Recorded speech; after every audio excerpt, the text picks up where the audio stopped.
Hello everyone, नमस्कार। मेरा नाम है आयुष गुप्ता। आप सभी का एक और फिर से स्वागत करता हूं गवर्नमेंट जॉब अड्डा 24/7 पर। आज हम लोग बात करने वाले हैं आरआरबी एनटीपीसी के बारे में, क्योंकि एनटीपीसी का अब आप फॉर्म भर चुके हैं। सारी चीजें आपको यहाँ पर इस चैनल पर आपने देखा होगा किस तरीके से आपको तैयारी शुरू करनी है, सारी बातें हम लोग बता चुके हैं। अब आपका फाइनल शॉट यहाँ पर हम लोग बात करने वाले हैं कि सिलेबस कंप्लीट कैसे करना है, क्या बेस्ट स्ट्रेटेजी होनी चाहिए, कितना टाइम आपको लेना है सिलेबस कंप्लीट करने में, कितना रिवीजन चाहिएगा। मतलब यहाँ मैं जो स्ट्रेटेजी आपको बताने वाला हूँ, ये उस पर्पज से है कि जो स्टूडेंट्स फर्स्ट टाइम प्रिपरेशन कर रहा है। देखिए, एक होता है कि जो जिसको एक्सपीरियंस हो एग्जाम देने का, कई एग्जाम दे चुका हो स्टूडेंट्स, तो उसको पता है कि एग्जाम में क्या होना है, किस तरीके से टाइम मैनेजमेंट करना है। लेकिन जो स्टूडेंट फर्स्ट टाइम प्रिपरेशन कर रहा है, उसको नहीं पता कि वो एग्जाम का प्रेशर क्या होता है, कितना सही टाइम है एक एग्जाम की तैयारी के लिए। उन सारी बातों पर चर्चा भी करने वाले हैं। तो अगर आप आरआरबी एनटीपीसी का फॉर्म फिल किए हैं, तो आइए बात कर लेते हैं कैसे आपको अपनी प्रिपरेशन शुरू करनी है, जिन्होंने अभी तक नहीं की है। क्या सही रणनीति होनी चाहिए। ऐसे ही आप तुक्के में नहीं तैयारी कर सकते कि कभी कुछ पढ़ लिया, है ना। सबसे बड़ी प्रॉब्लम पता है क्या होती है कि फॉर्म तो आपने भर दिया, फिर तैयारी भी शुरू कर दी, पढ़ना शुरू कर दिया, लेकिन कोई रणनीति नहीं होती है। आज मैथ पढ़ लिया, कल इंग्लिश पढ़ ली, इंग्लिश तो स्मार्ट ही नहीं, सॉरी, कल रीजनिंग पढ़ ली, परसों कुछ और पढ़ लिया, फिर वो दूसरा पढ़ लिया। मतलब कुछ भी चल रहा है। मन को शांति है कि पढ़ रहे हैं, है ना। डेली 4-5-6 घंटे 8 घंटे पढ़ रहे हैं, लेकिन आज कुछ कल कुछ, कोई स्ट्रेटेजी नहीं है। 8 दिन बाद भूल गए कि पढ़ा क्या था 8 दिन पहले। तो ऐसा नहीं करना होता है। हर एक चीज के लिए एक प्रॉपर स्ट्रेटेजी होती है। आधी जीत आपकी वही हो जाती है जहां आपकी रणनीति सही होती है ना। फिर उसको कैसे इम्प्लीमेंट करना है, वो डिपेंड खुद आप पर करता है। तो पहले रणनीति की बात कर लेते हैं, क्या सही रणनीति होनी चाहिए आरआरबी एनटीपीसी के लिए कंप्लीटली। तो सबसे पहले आपको पता होना चाहिए कि आपने फॉर्म फिल किया है। टोटल लगभग 11,558 वैकेंसी आपको देखने को यहाँ पर मिली। तो आपका यहाँ पर जो एग्जाम पैटर्न है, एग्जाम पैटर्न आप सभी को पता है। पहले सीबीटी 1 होगा, मेन जो आपको रिटन एग्जाम के लिए है। सीबीटी कंप्यूटर बेस्ड टेस्ट 1 होगा एंड सीबीटी 2 होगा। दोनों का एग्जाम पैटर्न लगभग सेम है, लगभग क्या पूरी तरह से सेम है, बट नंबर ऑफ क्वेश्चंस में डिफरेंस है। लेवल भी ऑलमोस्ट सेम रहता है। तो आपको ऐसा बिल्कुल नहीं कि सीबीटी 1 की तैयारी कर लेंगे उसके बाद सीबीटी 2 की तैयारी करेंगे, नहीं। तो आप जब यहाँ तैयारी शुरू कर रहे हैं, तो इसका मतलब है कि आप दोनों की तैयारी कर रहे हैं, ठीक है। तो उसके बाद आपका आपका फिजिकल स्किल टेस्ट वगैरह होता है। तो सीबीटी 1 एंड सीबीटी 2 आपको यहाँ पर होता है आपके सिलेक्शन के लिए। उसमें भी टोटल मिला के 11,558 वैकेंसी है आपका, ग्रेजुएट एंड नॉन ग्रेजुएट दोनों मिलाकर। तो अगर मैं टोटल बात करता हूं कि सीबीटी 1 में कितने बच्चे सीबीटी 2 में जाएंगे, तो अगर नोटिफिकेशन की बात करें, टोटल अप्रोक्सीमेट 15 टाइम्स स्टूडेंट्स आपका सीबीटी 2 में जाएंगे, और लगभग आपका 11,558 वैकेंसी है। तो मैं अगर 11,000 से इसको मल्टीप्लाई करूं, तो लगभग 1,70,000 1,65,000 से प्लस बच्चे यहाँ पर जाने वाले हैं सीबीटी 2 में। उसके बाद आपका सीबीटी 2 होगा, राइट। चलिए, अगर एग्जाम की डेट की बात करूं कि सर अभी से हम मान लो दिसंबर से स्टार्ट कर रहे हैं तैयारी करना, तो कितना टाइम है। तो देखिए, कोई भी एग्जाम का एक कंफर्मेशन डेट नहीं है कि मार्च में ही होगा या अप्रैल में होगा या मई में जून में होगा। एक नोटिफिकेशन जो वायरल हुआ उसके अकॉर्डिंग अप्रैल में हो रहा है और मई जून में हो रहा है, ठीक है। तो और हम ये मान के चलते हैं कि अप्रैल से पहले वैसे भी नहीं होगा, है ना। अप्रैल से पहले नहीं होगा। तो आप बात करें दिसंबर जनवरी फरवरी मार्च, आपके पास जो टाइम है इस एग्जाम के लिए, तैयारी के लिए, कंप्लीट तैयारी के लिए, वो आप आइडियल टाइम मान के चलिए कि 4 महीने का है। 4 मंथ का आपके पास टाइम है, क्योंकि और ये 4 महीने ज्यादा नहीं है। आप लोग सोच रहे हैं कि सर अभी तो बहुत टाइम है, अभी तो डेट भी नहीं आया, ऐसा नहीं है। आप मान के लिए कि 4 महीने, आप मान ही क्यों रहे हैं कि जून में नहीं होगा जुलाई में होगा, अप्रैल से पहले नहीं होगा, ये पक्की बात है, लेकिन अप्रैल में हो गया फिर, तो आपको मानना है कि 4 महीने है। तो जो स्ट्रेटेजी आप बनानी है, जो सिलेबस कंप्लीट करना है, वो आपको अप्रैल तक करना है, मार्च तक करना है। दिसंबर जनवरी फरवरी मार्च 4 महीने हैं, ठीक है। अब इस 4 महीने में आपको किस तरीके से पढ़ना है, तो सबसे पहले आपको पता होना चाहिए एग्जाम पैटर्न में कि इसमें आपके पास 3 सब्जेक्ट हैं पढ़ने के लिए मेनली। कहला क्या कि आपको यहाँ पर जनरल अवेयरनेस में 40 क्वेश्चन आएंगे सीबीटी 1 में, मैथमेटिक के 30 क्वेश्चन आएंगे और रीजनिंग के 30 क्वेश्चन आएंगे। सेम आपका 100 क्वेश्चन होंगे और 100 मार्क्स के, और आपको 1.5 घंटा यहाँ पर मिलेगा। और सबसे बड़ी बात, यहाँ पर 1/3 की निगेटिव मार्किंग भी है आपकी, गलत करते हो तो आपका 1/3 मार्क्स कटेगा। सीबीटी 2 में भी सेम आपका सिलेबस है, नंबर ऑफ क्वेश्चंस बढ़ जाएंगे, टाइम वही रहेगा। तो यहाँ पर आपका CBT 1 के लिए क्या, CBT 2 पे क्या अलग रहेगा कि टाइम वही है लेकिन नंबर ऑफ क्वेश्चंस 20 क्वेश्चंस बढ़ गए, 10 आपके जनरल अवेयरनेस के, 5 मैथ के और 5 रीजनिंग के, तो थोड़ा आपको स्पीड बढ़ाना पड़ेगा। ठीक है सर, यहाँ पर भी 1/3 की नेगेटिव मार्किंग रहेगी। अब ये तीनों चीजों को मैनेज कैसे करके चलना है सारी चीजों में। तो बात करें अगर मैनेज करने की कि किस तरीके से मैनेज करना है, तो सबसे पहले सिलेबस, आपको नंबर ऑफ क्वेश्चंस पता लग गया CBT 1 में और CBT 2 में। सिलेबस की बात करूं तो आप सिलेबस को, मतलब ऐसा कुछ भी नहीं जो आप रेलवे के एग्जाम के लिए छोड़ सकते हैं, खास करके NTPC के लिए, क्योंकि ये एक ऐसा एग्जाम है जिसमें रीजनिंग के सभी टॉपिक आते हैं। मैं आपको पहले भी बता चुका हूं कि हो सकता है SSC में 15 से 20 टॉपिक, 12 टॉपिक, 13 टॉपिक में से रिपीट हो रहा है तो बार बार उसी में से रिपीट होता जा रहा है। NTPC एक ऐसा एग्जाम है जिसमें सारे टॉपिक रिपीट हो जाएंगे। अगर किसी शिफ्ट में अगर कैलेंडर नहीं आया तो अगली शिफ्ट में कैलेंडर भी आ जाएगा, तो कोई टॉपिक आप छोड़ नहीं सकते, सारे के सारे ये टॉपिक आपको यहाँ पर पढ़ने पड़ेंगे कंप्लीटली। ठीक है, ऐसे ही मैं मैथ में बात करता हूँ। मैथ में पूरा अर्थमेटिक, पूरा एडवांस, सब कुछ आपको मैथ में भी पढ़ना पड़ेगा। ठीक है, ये आपका मैथ का सिलेबस है। तो कैसे इसको सही तरीके से हम पढ़ सकते हैं, सबसे पहले हम बात करेंगे, हमारे पास 4 महीने हैं, इस 4 महीने को हमें डिवाइड करना है। ये जो स्ट्रेटेजी मैं आपको बता रहा हूँ ये हर एक स्टूडेंट्स की है, चाहे आप पहली बार तैयारी कर रहे हैं, चाहे आप तैयारी कर चुके हैं, है ना। सिलेबस कंप्लीट होने से लेकर मॉक टेस्ट तक मैं आपको सब कुछ बताने वाला हूँ। तो इसमें आपको डिवाइडेशन कर देना है 3 मंथ और 1 मंथ का। ठीक है, 3 मंथ एंड 1 मंथ का। तो आपको टारगेट रखना है कि आपको 3 मंथ के अंदर, मैं बहुत कम समय नहीं दे रहा, ये 3 महीने काफी है, इस 3 महीने के अंदर आपको अपना सिलेबस कंप्लीट करना है। 3 महीने के अंदर आपको सिलेबस कंप्लीट करना है। अब ये आपका टारगेट होना चाहिए कि मेरे पास केवल 3 महीने, मैक्स टू मैक्स 3 महीने हैं जिसमें मैं अपना सिलेबस कंप्लीट कर सकता हूं, उससे ज्यादा मेरे पास समय यहां पर नहीं है।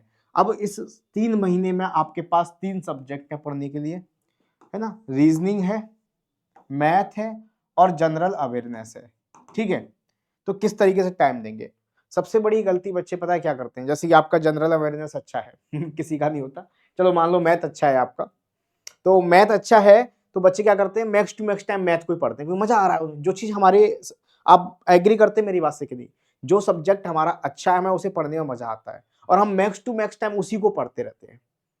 तो ऐसा करना बहुत नेगेटिव आपका इफेक्ट पड़ेगा, बहुत गलत आपके स्ट्रेटेजी हो जाएगी, क्योंकि केवल एक सब्जेक्ट को अच्छा करने जैसे यहाँ पर एग्जाम नहीं निकलेगा, आपके तीनों सब्जेक्ट बेस्ट होने चाहिए। ठीक है, तो आपको तीनों सब्जेक्ट को टाइम देना है। टाइम किस हिसाब से देना है, जो सब्जेक्ट वीक है उसको ज्यादा टाइम देना है कंपेयर देन जो स्ट्रॉन्ग है उससे। तो जबकि आप उल्टा करते हो, बताओ एग्री हो कि नहीं इस बात से कि जो स्ट्रॉन्ग है उसमें मजा आता है करने में, कि भाई मैथ है तो मैथ के क्वेश्चंस निकल रहे हैं मुझसे तो मैं मैथ को ज्यादा टाइम पढ़ूंगा, या रीजनिंग है तो रीजनिंग के क्वेश्चंस मुझे मजा आ रहा है करने में क्योंकि रीजनिंग के क्वेश्चंस निकल रहे हैं मुझसे तो मैं उसको ज्यादा टाइम दूंगा। ऐसा नहीं करना। ठीक है, जो वीक है उसको ज्यादा टाइम देना है। तो मैथ में आपको करना क्या, अब मैं यहाँ पर सब्जेक्ट वाइज आपको बताता हूँ, पहले इस 1 मंथ को हम बाद में देखेंगे। तो अगर मैं मैथ की बात करता हूँ, मैथ्स की बात करता हूँ, सबसे पहले मैथ में आप गलती क्या करते हैं, आप कुछ पढ़ना है ना तो टाइम लगा के नहीं पढ़ना कि मैं 2 घंटे आज मैथ पढ़ूंगा, तो 2 घंटे में पता है क्या होगा, आप 2 घंटे खत्म होने के लिए पढ़ रहे हो। फिर बात से एग्री की नहीं हो। अब ये देख रहे हो मैं 4 बजे पढ़ने बैठा, जल्दी से 6 बजे, माइंड में वो साइकोलॉजी काम कर रहा है कि 6 बजने का इंतजार कर रहे हो, 4 बजे पढ़ने बैठे हो, 6 बजने का इंतजार कर रहे हो, नंबर ऑफ क्वेश्चंस पर ध्यान नहीं दे रहे हो। आपको करना क्या है कि टारगेट बना लेना है कि भाई मुझे अगर 25 क्वेश्चंस करने हैं, मैं एक एग्जांपल बता रहा हूं, तो ये 25 क्वेश्चन खत्म करने जल्दी से जल्दी, तो माइंड तो पढ़ने से हमारा भागता है, तो माइंड कैसे काम करेगा कि जल्दी से जल्दी निपटा दूं, काम फ्री हो जाए। तो इन 25 क्वेश्चन को आप जो 2 घंटे में भी नहीं कर पा रहे तो उन्हें हो सकता है 1 घंटे में, सवा घंटे में ही कर दो, क्योंकि माइंड चाहता है आप जल्दी इस पढ़ाई से फ्री हो। जो काम हमें पसंद नहीं है, और पढ़ाई मुझे नहीं लगता कि आप किसी को भी ज्यादा पसंद होती है पढ़ना, तो जो काम पसंद नहीं वो माइंड उससे भागता है क्योंकि सेटअप ऐसा हो चुका है माइंड का। तो आप टाइम लगा के बैठोगे तो 2 घंटे को खत्म करने की माइंड सोचेगा, इसी में लगा रहेगा। आप नंबर ऑफ क्वेश्चंस को कंप्लीट करने के लिए बैठोगे तो माइंड इसको भी जल्दी खत्म करवाएगा। तो इस तरीके से करना है। तो सबसे पहले हम सिलेबस की बात कर रहे हैं, रिवीजन की नहीं कर रहे हैं। तो सिलेबस में आपको मान लीजिए आपको 7 दिन होते हैं हफ्ते में, 7 डेज, और आपको यहाँ पर 6 डेज, 5 to 6 डेज एक वीक में आपको लेने हैं। एक दिन मैंने छोड़ दिया फॉर क्विक रिवीजन के लिए, बताऊंगा उसका भी। तो 6 दिन में आपको 2 टॉपिक खत्म करने हैं। जैसे आपने ले लिया यहाँ पर स्टार्टिंग किया टाइम एंड वर्क से, टाइम एंड वर्क और पाइप एंड सिस्टम, है ना। ये टॉपिक के हर टाइप के जितने टाइप के सवाल बन सकते हैं वो सारे के सारे टाइप आपको यहाँ पर एक 6 दिन में लगा देने हैं, कोई टाइप नहीं बचना चाहिए। तो जैसे आप एक हफ्ते में यहाँ पर 2 टॉपिक हो गए, तो यानी कि एक महीने में लगभग आपके 8 टॉपिक हो गए, 8 से 10 टॉपिक एक महीने में हो गए। 3 महीने में हमारे 30 टॉपिक और यही 25 से 30 टॉपिक आपके लिए मैथ में होते हैं। खत्म हो जाएगा सिलेबस इस तरीके से। तो टारगेट बना के चलना है, हर टाइप के निचोड़ निकाल देना है एकदम, कोई टाइप बचना नहीं चाहिए, एकदम बढ़िया लेवल तक। यहां पर जिस दिन आपने मान लीजिए परसेंटेज उठाया, एक हफ्ते परसेंटेज उठाया, हो सकता है परसेंटेज में 4 दिन लग जाए, है ना, तो उसके साथ आपने उठा दिया मान लीजिए प्रॉफिट एंड लॉस, तो 2 टॉपिक यहां पर खत्म कर देने हैं। तो हफ्ते में 2 टॉपिक का टारगेट बना के चलना है आपको 6 दिन में, 5 से 6 दिन में, ठीक है। तो इस तरह ज्यादा नहीं, अब आप मान लो 4 दिन में ही फ्री हो गए, तो ये मत सोचो तीसरा टॉपिक उठाऊं, नहीं, फिर उनका रिवीजन कर लो। तो इस तरीके से मैथ आपका कवर हो जाएगा 3 महीने में आपका एकदम बेसिक टू एडवांस। और केवल ये एनटीपीसी के लिए नहीं, आप एसएससी का भी एग्जाम देंगे, आप कोई भी और एग्जाम देंगे, उसके लिए मैथ के प्रॉपर कंप्लीट आपका प्रॉपर रिवीजन बढ़िया तरीके से सिलेबस कंप्लीट हो जाएगा हमेशा के लिए। जब तक सिलेक्शन नहीं हो रहा आपका बेहतरीन आपका यहाँ पर सिलेबस कंप्लीट होगा, अच्छे लेवल तक आप करेंगे, ठीक है। अच्छा सर, तो ये मैक्स टू मैक्स आपको ज्यादा से ज्यादा 2 से 3 घंटे में आपको यहाँ पर डेली करना है। अब आते हैं रीजनिंग में। तो रीजनिंग में आप इस 5 दिन में या 6 दिन में 3 टॉपिक खत्म कर सकते हो। और रीजनिंग की अगर मैं बात करता हूं, 3 टॉपिक यहां पर खत्म करोगे, 3 टॉपिक 6 दिन में, ठीक है। और डेली इसको ज्यादा नहीं पढ़ना, डेली ज्यादा से ज्यादा 2 घंटे आपको देने हैं, तो भी हो जाएगा यहाँ पर। और यहाँ पर आराम से आपको 2-2.5 महीने में सिलेबस कंप्लीट हो जाएगा। और रीजनिंग में आपको अच्छा, इस पर लापरवाही नहीं दिखानी, क्योंकि यही एक ऐसा सब्जेक्ट है जो कम समय में आपके नंबर बनाने में पूरी हेल्प करता है। तो इसमें भी आपको, जैसे आपने ब्लड रिलेशन उठा लिया, कोडिंग डिकोडिंग उठा लिया, एंड आपने एनालॉजी उठा लिया, है ना, तो आपका, या एक हफ्ते में ऐसे करिए, एक हफ्ते में पूरा वर्ड बेस्ड क्वेश्चन, शब्दों के आधार पर जो क्वेश्चंस बन सकते हैं, लाइक एनालॉजी के हो गए, क्लासिफिकेशन को हो गए, वर्ड फॉर्मेशन हो गया, वो सारे उठा लिए इसमें, तो एक हफ्ते वो खत्म कर दिया, है ना। एक हफ्ते में आपने 2 टॉपिक उठाए, calendar and clock and dice, ये 3 टॉपिक खत्म कर दिए। फिर अगले हफ्ते आपने पूरा नॉन वर्बल रीजनिंग उठा के खत्म कर दिया। इस तरीके से आपका 2 से 2.5 महीने में आराम से हो जाएगा, रीजनिंग में दिक्कत नहीं आएगी, अच्छे लेवल तक हो जाएगा। किसी एक हफ्ते 5 दिन में केवल पजल्स को खत्म किया, कोई पजल्स आएगा CBT 2 में, है ना, तो इस तरीके से आप रीजनिंग को उड़ा सकते हो। तो 2 घंटे आपको डेली रीजनिंग में देना है और 3 घंटे आपको मैथ में देना है, ठीक है। मैक्स टू मैक्स आपको बता रहा हूँ। बचा जीए, तो आपको ऐसे ही वीकली करंट अफेयर पर भी ध्यान देना है, और जीए में भी आपको लगभग 2 से 2.5 घंटे आपको डेली देना है। इस तरह से आपको 8 घंटे, ये कोई ज्यादा समय नहीं है, आप मान लीजिए 8 घंटे नॉर्मल आप आराम से पढ़ सकते हो। सुबह 2 घंटे पढ़ोगे, मान लो 8 से 10 पढ़े आप 2 घंटे, शाम को पढ़ लो 2-3 घंटे, दोपहर में पढ़ लो। आपको मतलब एकदम स्ट्रेस भी नहीं लेना कि 25 आपने लगाया कि बहुत से, मैंने एक जगह स्ट्रेटजी देखी थी कि महीने में 25 दिन का टारगेट बनाया और 10-10 घंटे पढ़ना है। नहीं भाई, खत्म हो जाओगे, नहीं पढ़ पाओगे, है ना। तो ऐसे नहीं पढ़ना, छोटे छोटे टारगेट बनाइए, एक हफ्ते का, 7 दिन का, 5 दिन का, 10 दिन का, ऐसे छोटे छोटे टारगेट, और 7 से 8 घंटे का टारगेट डेली का बनाना है। तो इस तरीके से सिलेबस खत्म हो जाएगा आपका 3 महीने में आराम से, बहुत अच्छे लेवल तक। फिर बचा 1 महीना। तो सिलेबस के साथ साथ, क्योंकि मैंने 6 दिन आपको बताया था, 6 से 5 दिन आप कर सकते हैं, जो 1 दिन बच रहा था, तो वो पूरे वीक में जो पढ़ा है उसका रिवीजन के लिए बच रहा था, तो रिवीजन आपको साथ साथ होता जाएगा, ठीक है। रिवीजन होता जाएगा और सेक्शनल टेस्ट भी आपको इसके साथ साथ लगाने हैं। अब बचेगा 1 महीना आपके पास। अब उस 1 महीने में आपको क्या करना है, उस 1 महीने में आपको कर देना है सबका रिवीजन, जो कि काफी है। और रिवीजन में आपको साथ साथ डेली एक मॉक लगाते चलना है, और डेली एक मॉक या एक दिन छोड़ के मॉक लगाओगे, और उसको पूरा एनालिसिस भी करना है, जो चीजें गलत हो रही हैं क्यों हो रही हैं, आगे के लिए सुधार करना है, जो चीज सही हो रही है क्या मैं सही टाइम मैं कर पा रहा हूं उन चीजों को, वो भी आपको देखना है। तो ये डेली एक मॉक लगाना है। स्पीड नहीं बन पा रही तो सेक्शनल टेस्ट आपको लगाने हैं सब्जेक्ट वाइज, यहां से आपकी स्पीड बनेगी। सेक्शनल टेस्ट आपको लगाने हैं, ये तो हफ्ते में 1-2 लगाने ही हैं। जैसे जिस हफ्ते आपने संडे पढ़ रहा, संडे वाले दिन आपने एक सेक्शनल टेस्ट लगा लिया, मतलब मान लीजिए 30 मिनट दे दिया, मैथ का लगा लिया, एक सेक्शनल टेस्ट लगा दिया रीजनिंग का, एक लगा दिया जीएस का। ये तो हर वीक करना है, शुरुआत से ही करना है ये, इससे आपकी स्पीड जो है बूस्टअप होगी। तो इस तरीके से आपका कोर्स भी खत्म हो जाएगा। लास्ट के 1 महीने में मॉक टेस्ट भी लग जाएंगे 20 से 25, बढ़िया रहेगा। एंड उसके बाद आपका रिवीजन भी हो जाएगा, ठीक है। रिवीजन में प्रीवियस ईयर क्वेश्चंस ले सकते हो आप लोग, है ना, प्रीवियस ईयर्स के पेपर्स उठा सकते हो, रेलवे के अलग अलग एग्जाम्स के, ठीक है, ये सारी चीज़ों से रिवाइज कर सकते हो, कोर्स को पूरा रिवाइज कर सकते हो। और जब कोर्स कर रहे हो तो आपने देखा हो कोई चीज़ ऐसी होती है ना हाइलाइटेड पॉइंट, उसको हाइलाइट करना जिससे बाद में रिवीजन के टाइम पे उसको देख सको, मिस ना हो जाए। तो इस तरीके से आपका 4 महीने में आराम से कोर्स भी कंप्लीट हो जाएगा, रिवीजन भी हो जाएगा, मॉक टेस्ट भी लग जाएंगे 20 से 25, सेक्शनल टेस्ट भी हो जाएगा और आप एग्जाम के तैयार होंगे। मॉक टेस्ट ऑनलाइन ही देना, ऑनलाइन मॉक टेस्ट देने से आपको एग्जाम वाला फील आएगा और एग्जाम के लिए तैयार बेहतरीन तरीके से होंगे। ठीक है, तो इस तरीके से आपको तैयारी करनी है एनटीपीसी के लिए। मेरी तरफ से मतलब कोई भी आपको डाउट लग रहा है तो आप कमेंट बॉक्स में पूछिए, मैं हर तरीके से आपके साथ हूँ। हमारी पूरी टीम, अड्डा की पूरी टीम आप लोगों के साथ है। ठीक है, हाँ, मॉक टेस्ट आपको ऑनलाइन ही लगाना है। अच्छा, बाकी कोई भी डाउट आता है आप मेरे टेलीग्राम पर यहाँ पर आयुष्मान सर मैथ्स ग्रुप पर पूछ सकते हैं। कोई भी समस्या कैसी भी दिक्कत आती है, ठीक है, यहाँ पर आपको कमेंट करने का ऑप्शन मिल जाएगा, आप पूछ सकते हैं। इसके अलावा मॉक टेस्ट आपको कैसे देना है और कहाँ से सिलेबस शुरू करना है मैं आपको बता देता हूँ। सबसे पहले देखो मॉक टेस्ट कहाँ देना है, तो आप अड्डा 247 वेबसाइट पर ऐप पर जाएंगे तो आपको मिल जाएगा सबसे ऊपर टेस्ट प्राइम नाम से। ये एक ऐसा यहाँ पर मैं प्लेटफॉर्म बनाया गया है जहां पर जितने भी आपके एग्जाम होते हैं सबके टेस्ट आपको अनलिमिटेड 1 ईयर तक एक्सेस मिल जाएगा, है ना। रेलवे के मॉक टेस्ट, एनटीपीसी के लिए स्पेशली देखो, आप रेलवे का आपको क्लिक करेंगे, जितने भी रेलवे के हो चुके हैं प्रीवियस ईयर क्वेश्चन, नए मॉक टेस्ट, है ना, RRB NT mock PC mock test, सब कुछ आपको यहाँ अनलिमिटेड मिलेगा। तो आप जाके इसको बाई कर सकते हैं। बाई नाउ पर जैसे ही क्लिक करेंगे आप कूपन कोड यूज करेंगे Y994 और अप्लाई करेंगे तो ये पूरा आपको पड़ेगा 1 ईयर के लिए 379 पूरा।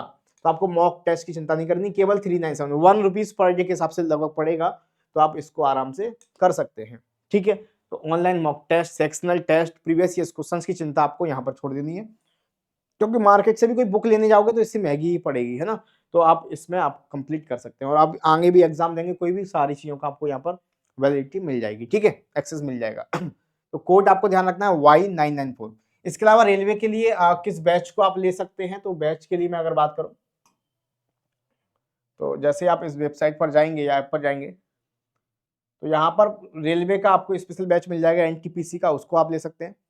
अड्डा महापैक आप लोग ले सकते हैं, रेलवे महापैक ले सकते हैं। एनटीपीसी के लिए स्पेशल बैच आपको मिल जाएगा यहाँ पर आरआरबी, है ना, द्रोणाचार्य बैच ये चल रहा है। तो जो भी बैच आप एनरोल करते हैं आपको कोड यूज करना है, कोड यूज करना है Y994। इससे आपको मैक्सिमम डिस्काउंट भी मिल जाएगा, चाहे आप कोर्स लीजिए चाहे आप टेस्ट प्राइम पर टेस्ट सीरीज दीजिए, है ना, इस कोड से आपको डिस्काउंट मिल जाएगा। मैं पर्सनली रिकमेंड करता हूं अड्डा महापैक। इस महापैक में क्या खासियत है भाई, इस महापैक में आप क्योंकि रेलवे के साथ साथ एसएससी का भी एग्जाम देंगे, आप बैंक का भी एग्जाम देंगे, तो आपको कंप्लीट उन सभी के बैचेस का एक्सेस मिल जाएगा अगर आप सबके एग्जाम देते हैं। ठीक है, मिनिमम प्राइस में। तो जाके एक बार इसको विजिट करिए। ओके, बाकी कोई भी और भी डाउट आया हो तो आप मुझे कमेंट करके इस वीडियो में बता सकते हैं। कोई कैसी भी समस्या अगर आपकी रही हो कमेंट करके बताइए, और इस सेशन को पसंद आया हो तो ज़्यादा से ज़्यादा इसको शेयर भी करिए। लेकिन आज से ही लग जाइए, वास्तव में आप चाहते हो तैयारी ऐसी हो कि मतलब लगे एग्जाम देने जाओ तो आपको लगे कि वास्तव में कुछ हो जाएगा, तो अभी से तैयारी में लग जाइए। और आप सभी को मेरी शुभकामनाएं हैं, अपनी तैयारी शुरुआत करिए, क्योंकि आप देखते हैं कि युद्ध वहां युद्ध ग्राउंड में चल रहा तब नहीं होता, उसकी प्रैक्टिस से ही शुरू हो जाता है। अगर आप एग्जाम देने जा रहे हो तो एग्जाम हॉल में आप एग्जाम नहीं दे रहे हो, एग्जाम हॉल में तो केवल उसका रिजल्ट आ रहा है, एक तरह से क्या कर रहे हो आप, उससे पहले आपने क्या प्रिपरेशन करी है वो है आपका असली इम्तिहान। प्रिपरेशन पे ही डिपेंड करता है कि आप एग्जाम हॉल में क्या करेंगे। तो असली इम्तिहान आपकी प्रिपरेशन में है, तैयारी में है, तो उसको शुरू कर दीजिए, कोई लापरवाही नहीं चाहिए। कोई भी दिक्कत आ रही है आप कमेंट बॉक्स में बताइए, और इस को शेयर करिए, लाइक करिए, चैनल पर नए हैं तो सब्सक्राइब करिए। धन्यवाद, thank you, bye bye, take care, जय हिंद, best of luck, thank you.